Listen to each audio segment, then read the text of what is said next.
According to the MPs on the forum, it's high time for them to table a private member's bill in Parliament on food security, which will press government to support Ugandans produce more food. Anton Akol, the chairperson for the forum, says plans for tabling the bill are in place. Where is the reserve for the nation? Where is the reserve to help the people of Karamoja that we can make sure that people don't starve, people don't die in the 21st century when people are dying of hunger?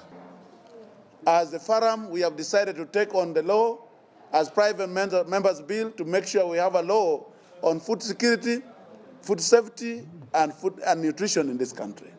And we want the different departments of government, the Ministry of Agriculture, the Ministry of Health, to come in to support us in the process, to make sure we are updated in our implementation.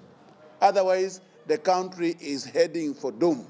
Members sitting on the forum says it's very unfortunate that in this era, government has to be reminded to provide measures in the country which stop famine. Actually, constrained to talk to you, not because we are not aware where we're supposed to address, but many papers have been written at different fora and different levels, but the government is not bothered, and that's a very big problem.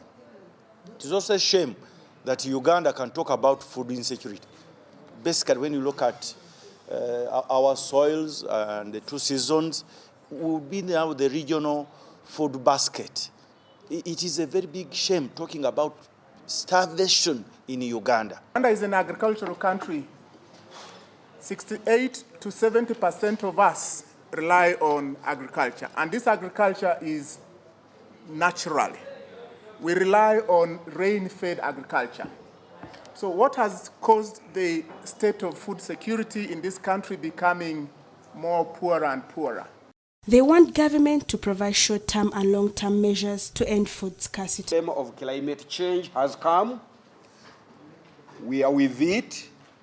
As much as we needed to put mitigative measures, we needed to go ahead, and the government needed to put programs in place to build resilient communities.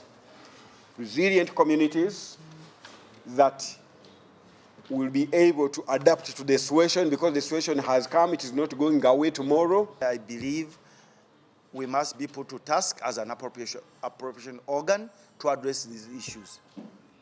People who are dying of hunger are Ugandans. And the country has an obligation to ensure that its people are not dying of hunger. They want government to increase the money injected in the agriculture sector, as well as conserving the environment to avoid climate change. The budget to State House. We're not talking about Office of the President, but State House, occupied by a few individuals. And then you look at the budget allocated to the 43 million Ugandans to do with the food. Our chairman elaborated, talked about the Constitution. A constitutional obligation. That's why we swear by the Constitution. So Parliament, as an appropriation organ, and government, we all swear to abide by the Constitution. Not just the book, but the contents. And it's very clear. Those directives are real directives that you must provide food. We are here. According to the statistics from Food and Agriculture Organization, 11% of Ugandans face food scarcity. Sarah Nakandi for CTV PM Edition.